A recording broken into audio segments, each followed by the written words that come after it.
প্রথম পর্বে আমরা শর্মিলা রায় পোমোর কাছ থেকে জেনেছি তাঁর শান্তিনিকেতন ও শান্তিনিকেতন পরবর্তীতে বিদেশে নানান কর্মকাণ্ডের কথা।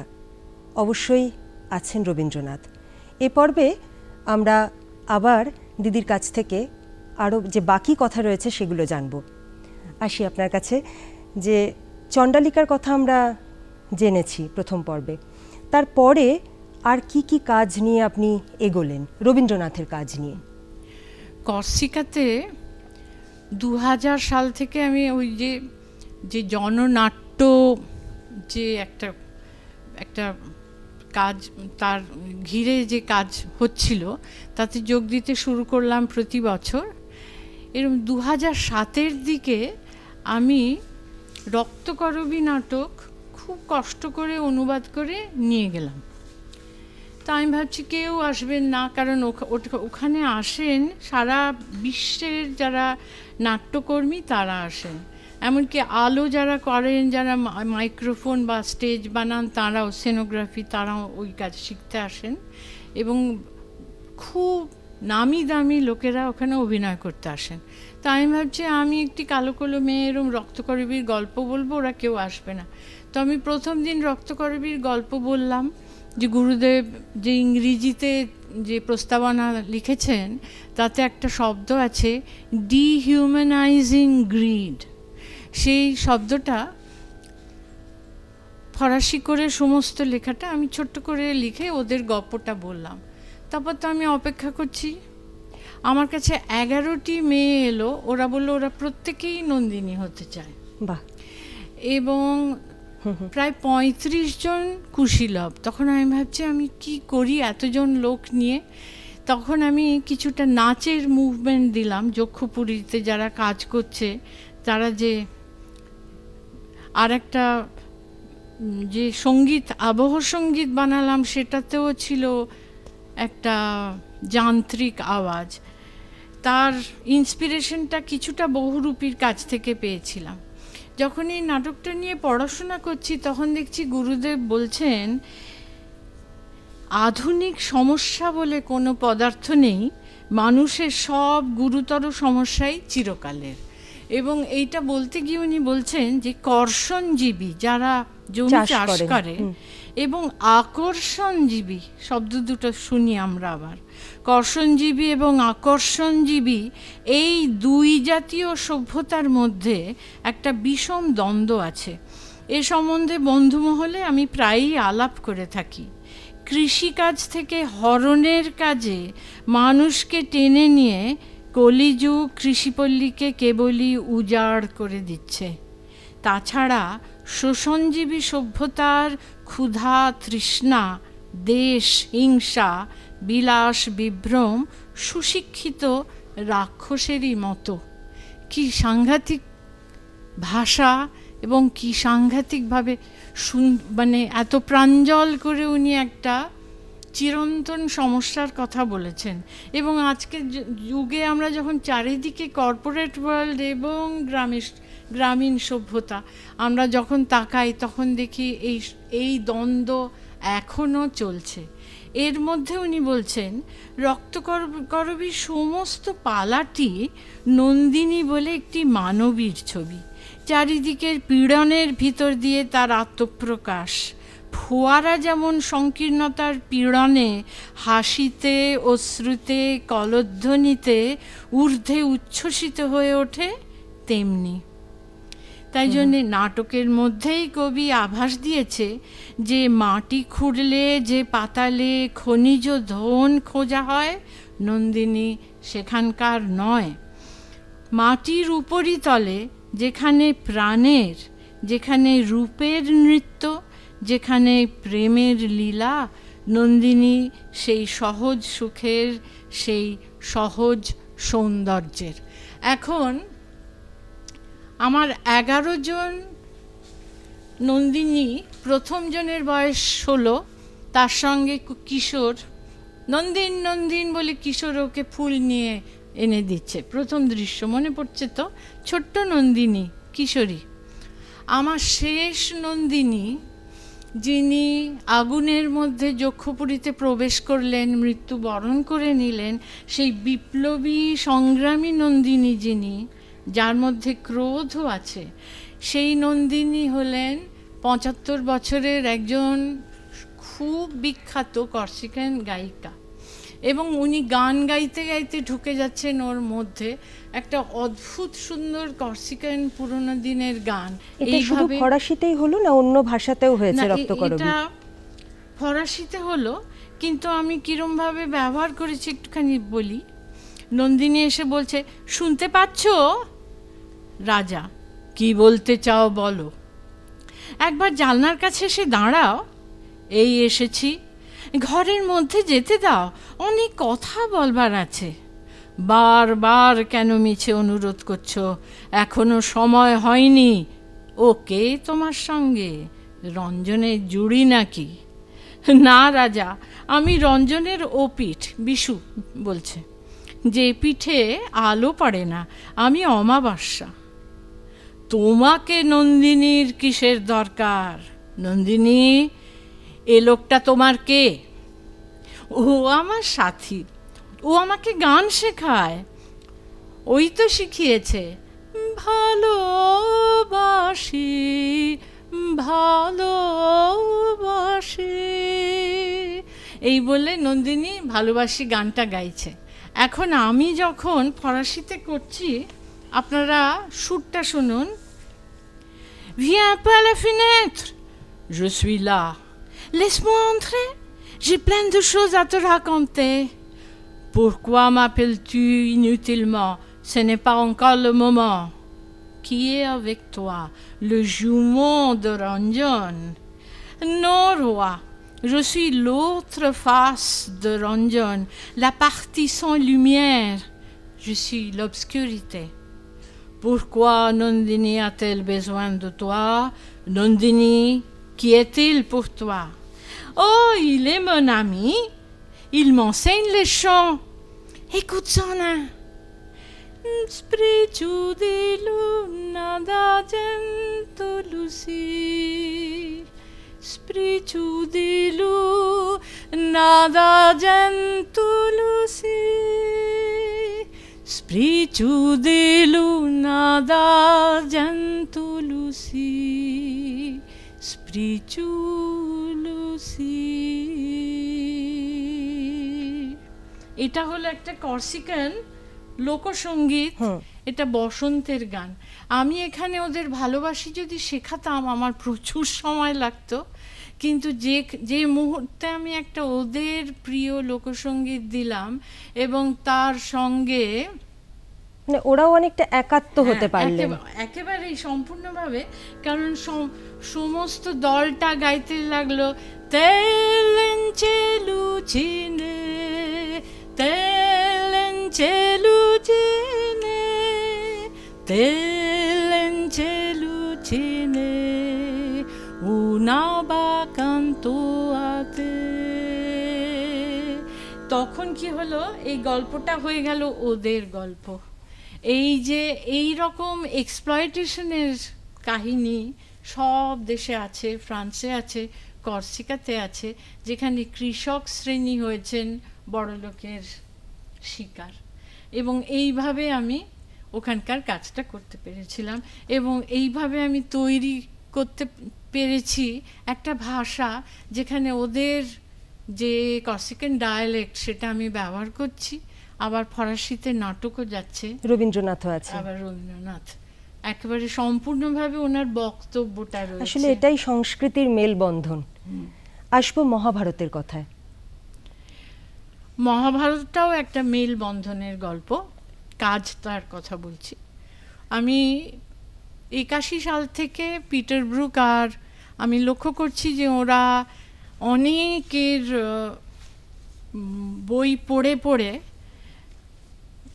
মহাভারত নিয়ে কাজ করছেন, ভারতবর্ষে আসছেন, আর এখানে এসে থেইয়াম, তারপর মুডিয়াত্তু, তারপর ইয়াকশাগানা, ছৌ, যাত্রা ইত্যাদি দেখছেন, পাণ্ডবানী দেখছেন, এবং পুরুষোত্তম লাল আমার কাছে ঠিকানা নিয়েছেন, সত্যজিতের সঙ্গে দেখা করছেন, পুরুষোত্তম লাল তখন অনুবাদ করছেন, ওনার সঙ্গে দেখা করছেন এবং জানতে চাইছেন ভারতবর্ষকে। জানতে জানতে ওরা অনেক ধরনের ফরাসি অনুবাদ পড়লেন। জঁ-ক্লদ ক্যারিয়ার যিনি স্ক্রিপ্টটা লিখেছেন ফরাসিতে, মূল নাটকটা ছিল ফরাসিতে, পরে পিটার ওটাকে ইংরেজিতে করে ছবির জন্য, সিনেমার জন্য তৈরি করেছেন। তখন জঁ-ক্লদ একটা খুব দামি কথা বলেছেন, আমি সেটা একটু পড়ছি। It is impossible to hold the Mahabharata in the palm of your hand, layers of ramifications, sometimes contradictory, follow upon one another and interwoven without losing the central theme. That theme is a threat. আর ওই ভয়াবহ যে ভেতরকার যে আসল বক্তব্যটা মহাভারতে, সেটা হলো একটা ভয়ের কারণ। সেটা কি? We live in a time of destruction. Everything points in the same direction. Can this destruction be avoided? Peter যখন এইটা নিয়ে কাজ করছেন, পিটার একটা কথা বলেছেন, We knew that theater must not be solemn. নাটক দেখতে গেছে, চল একটা নাটক দেখে আসি, ওটা হলো আনন্দের জায়গা। সেখানে গিয়ে কিছু হয়তো শিখলাম, কিন্তু তার সঙ্গে আনন্দও পেলাম। তাই আনন্দ জায়গাটাকে নষ্ট করতে নেই। তাই জন্য পিটার একটা দামি কথা বলছেন, we return from India knowing that our work was not to imitate but to suggest. আমরা ভারতবর্ষ থেকে ফিরছি, জানলাম আমরা এই বোধ নিয়ে ফিরছি যে অনুকরণ করব না, আমরা নতুন কিছু দিতে পারি, করব। আর ইঙ্গিত ধর্মী কাজের ধর্মটাই হচ্ছে কি দিয়ে? সুর দিয়ে, যেটা আমি আনবার চেষ্টা করেছি, এবং রং দিয়ে। ওরা ভারতবর্ষের যে সূর্যের রং, সেগুলো পোশাক পরিচ্ছদে ব্যবহার করেছেন, জলের ব্যবহার, দ্বীপের ব্যবহার ইত্যাদিতে, ধুনোর ব্যবহার, অস্ত্রের ব্যবহার, মাটির ব্যবহার ইত্যাদি দিয়ে তৈরি করেছেন একটা সমাজের ছবি, যেটা মানুষকে ভালোবাসে, কিন্তু একটা যুদ্ধ, একটা দম্ভ এবং ক্ষমতালোভী কিছু লোক ক্ষমতাটা নিতে চায়, এবং যুধিষ্ঠির জেনে শুনে হেরে যাচ্ছেন যাতে উনি ওই যুদ্ধতে পৃথিবী না নিমজ্জিত হয়। উনি তো জানতেন যে ধ্বংস উনি চান না। পিটার ব্রুকের মহাভারতে কৃষ্ণের মৃত্যু দেখানো হয়েছে, সেটা বোধহয় একটু ব্যতিক্রমী। মহাভারতে দেখানো হয়নি, বলা হয়েছে একদম শেষে, ছোট্ট যে ছেলেটি যে বলছে, আমি কি এই মৃতদের মধ্যে থেকে সবাই যদি মরেই গেল যুদ্ধে, তাহলে আমি কোথা থেকে এলুম? তখন দেখা যাচ্ছে দূরে একটি মেয়ে দাঁড়িয়ে আছে, অন্তঃসত্ত্বা মেয়ে। তাকে দেখিয়ে ব্যাসদেব বলছেন, ওনার ঔরসে তোমার পূর্বপুরুষদের জন্ম, উনি হলেন অভিমন্যু স্ত্রী, হ্যাঁ, এবং উনি তার থেকে তোমার পূর্বপুরুষরা আসবেন। তখন ও কৃষ্ণের দিকে তাকিয়ে বলবে, কৃষ্ণ তুমিও কি মরে যাবে? কারণ সবাই ভাবছে কৃষ্ণ তো মরতেই পারেন না। তখন কৃষ্ণ বললেন, হ্যাঁ, আমি সব মানুষের মতো, আমিও তো একদিন, আমি তো অমৃতের সন্তান নই, আমি অমৃতের সন্তান চিন্তার দিকে, কিন্তু আমার দেহটা তো নশ্বর, এবং আমি একদিন চলে যাব। এটা বোধহয় আমাদের ভাবতে বা বলতে কোথাও গিয়ে একটা সংস্কারে বাঁধে। বিষ্ণু পুরাণে এই গল্পটা আছে যে ওনাকে ব্যাধ মনে করেছিল, ওনার পাটা হলো হরিণের কান, এবং তাতে তীর বিদ্ধ করলো, এবং এসে পা ধরে বলছে, আমাকে তুমি মাফ করো। তখন কৃষ্ণ বললেন, না, আমার এরমভাবেই আমার যাবার কথা ছিল। কৃষ্ণ তো একটা বার্তা নিয়ে এসেছিলেন, এবং কৃষ্ণও কিন্তু ধ্বংসকে ঠেকাতে চাইছেন শেষ অবধি। ওই যে অংশে দুর্যোধনও এসেছে, অর্জুন এসছে ওনাকে নিতে, অর্জুন গিয়ে পায়ের কাছে বসলো, দুর্যোধন মাথার কাছে বসলো। আর উনি চোখটা মেলে, উনি ঘুমোচ্ছেন, উনি চোখটা মেললে বলেন, ও অর্জুন তুমি এসেছো। তখন দুর্যোধন বলছে আমি কিন্তু আগে এসেছি। তখন উনি বললেন আমার চোখ পড়লো প্রথমে অর্জুনের প্রতি, তারপরে উনি বলছেন আমি তোমায় সব দেব, আমার হস্তি, অশ্ব, সমস্ত টাকা পয়সা সৈন্য সব তোমায় দেব, আমি যুদ্ধ করব না। তখন অর্জুন মাথা নত করে বলছে আমি শুধু তোমাকে চাই, তুমি শুধু আমার রথের রথী হবে। এই যে প্রতীকী যে রথের রথী, হ্যাঁ, জীবন রথের হে সারথী, হ্যাঁ, যিনি চালাবেন, এই যে প্রতীকী যে জায়গাগুলো, সেই জায়গায় ভারতবর্ষ অসামান্য একটা ভূমিকা পালন করেছে, সারা পৃথিবীকে এই শিক্ষাটা দিয়েছে। আমরা কি এবারে একটু অন্যান্য দেশের কথা শুনবো? হ্যাঁ, ফ্রান্সের বাইরে যেখানে রবীন্দ্রনাথ আপনার হাত ধরে এগিয়েছেন, বা বলা ভালো যে আপনি নানান কাজের মধ্যে দিয়ে গুরুদেবকে ছড়িয়ে দিয়েছেন। আমার হাত ধরে কেউ এগোননি, ওদের নিজেদের এত কাজ ছিল, সেইটা শুধু আমি ধরিয়ে দিয়েছি কিছুটা নিমিত্ত হয়ে। সেটাই আমার বোধহয় সব দেশে নয়, যেমন ইংল্যান্ডে ওনার প্রচুর চর্চা হয়েছে, তাও আমি ইংল্যান্ডে গিয়ে হ্যামস্টেড হিতে যে বাড়িতে ছিলেন, সেখানে আলো আঁধারের আনন্দ বিপ্লবে এই আলো আঁধারের দ্বৈত পটভূমিতে আমার যে কাজ, ওটা করতে পেরেছি। আমি নেহেরু সেন্টারে কাজ করতে পেরেছি, বা আমেরিকাতে বিভিন্ন ইউনিভার্সিটিতে গিয়ে গিয়ে কাজগুলো করতে পেরেছি। আমি একটা ছোট্ট তালিকা বলি, তারপরে আমি হল্যান্ডে গিয়ে কি কাজ করলাম তার কথা বলবো। আর ছবিটা দেখবেন আর্নেল বাকের ছবি। আর এখানে আমি একটু বলি, আমি গ্লাসগো ইউনিভার্সিটি গিয়ে টেগর অ্যান্ড চাইল্ড এডুকেশন নিয়ে কাজ করলাম। ও পুরো স্কটল্যান্ডের যারা শিক্ষক শিক্ষয়িত্রী তাদের সঙ্গে, তাতে আমি ছবি দেখিয়ে দেখিয়ে গুরুদেবের শিক্ষা চিন্তার উপর কিছু বলতে পেরেছিলাম।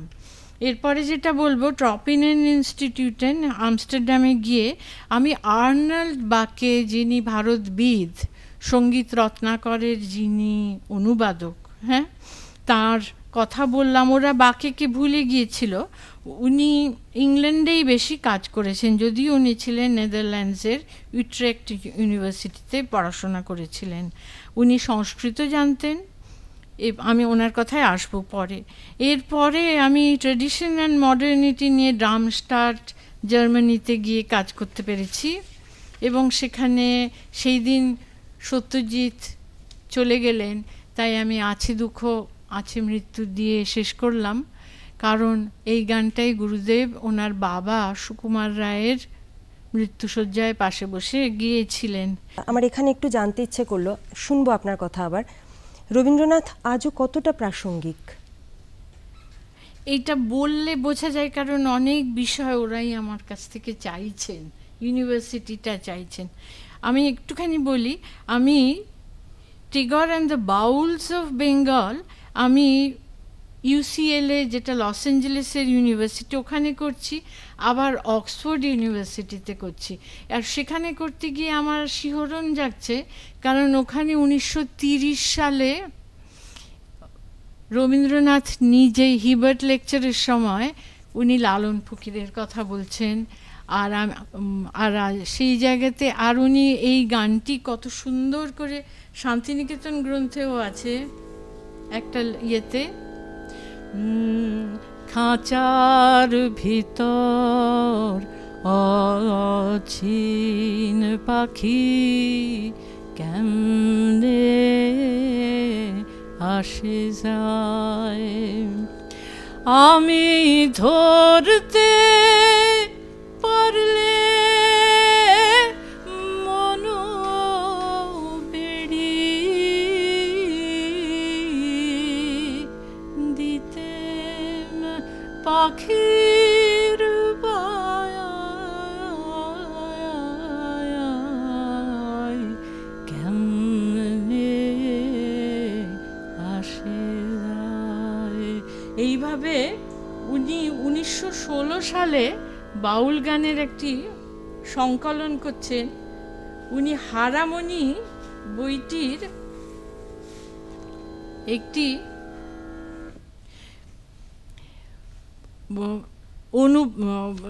অপূর্ব প্রস্তাবনা লিখছেন, হারামণি একটি সংকলন বইয়ের। এইভাবে উনি আমাদের মধ্যযুগের মরমিয়া কবি এবং বাউলদের জীবন দর্শন জানাচ্ছেন। আর সত্যজিতের ছবিতে কিভাবে গুরুদেব এসছেন সে তার উপরে কাজ করেছি। আর story of a life in movement, এটা আমি স্মিথসোনিয়ানে করতে পারলাম, আবার আমেরিকার বিভিন্ন অঞ্চলে, যেখানে আমি দেখাচ্ছি উনি কীরমভাবে নিজে সমানে নিজেকে পাল্টাতে পারছেন। 1901 সালে ব্রহ্মচর্যাশ্রম, 1908 সালে বালিকা বিদ্যালয় তৈরি করছেন, 1912তে বন্ধ করে দিতে হচ্ছে, কেউ দেখবার নেই, আবার সেটা চালু করছেন। আর এইভাবে উনি একবারে করছেন না, উনি পর্বে পর্বে আমাদের দেশের মানুষদের যেন শেখাচ্ছেন কিভাবে আমরা শিক্ষাকে সমাজের অঙ্গ হিসেবে দেখতে পারবো আর কি। আর আমাদের প্রতিবেশী রাজ্য ঢাকাতে গিয়ে প্রচুর কাজ করেছে। আসলে আমি ময়মনসিংহ থেকে আমার পূর্বপুরুষরা এসেছিলেন, তাই বোধহয় আমার ওই দেশটা সম্বন্ধে ভারী একটা টান আছে নারীর। ওখানে গিয়ে ছায়ানট যখন তাদের দ্বার উদ্বোধন করলেন, আমায় সঞ্জিতাদি বলেছিলেন একটা কাজ করতে। ওখানকার ছেলে মেয়েদের নিয়ে কাজ করলাম গান ও জীবন, যে প্রত্যেকটি গান কীরমভাবে তার জীবনের কাজের সঙ্গে সম্পৃক্ত। এই যে বিশাল কর্মকাণ্ডের কথা আমরা শুনলাম, সেটা তো এগোবেই। আর কি কি করতে ইচ্ছে করে আপনার? আর কি করতে ইচ্ছে করে, কীরমভাবে একজন মানুষ একই সময়ে বিভিন্ন ধরনের কাজ করছেন।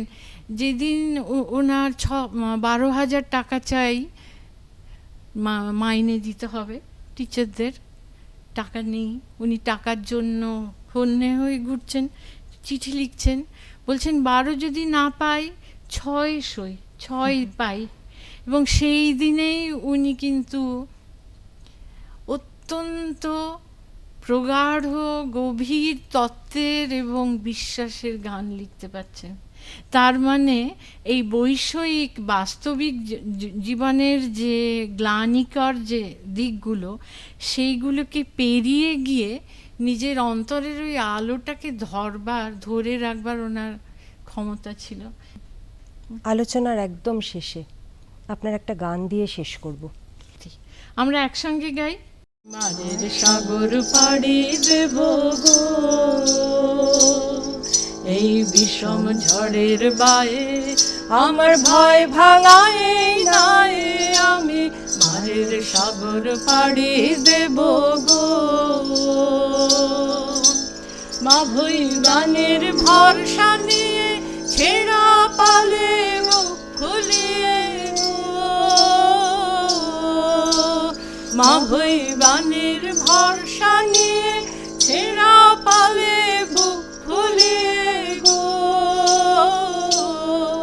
তোমার ওই পারেতে যাবে তরি, ওই পারেতে যাবে তরি, ছায়া বাটের ছায়ে আমি মাঝের সাগর পাড়ি দেব গো। নানান কাজের মধ্যে দিয়ে এক জায়গা থেকে আরেক জায়গায় পাড়ি দেওয়ার গল্প তো আমরা শুনলাম শর্মিলা রায় পোমোর কাছ থেকে। ভবিষ্যতে আরও অনেক ভালো কাজ এবং সেই সঙ্গে সঙ্গে রবীন্দ্রনাথ নিশ্চয়ই থাকবেন ওর সঙ্গে। আমরাও এ ব্যাপারে আশাবাদী।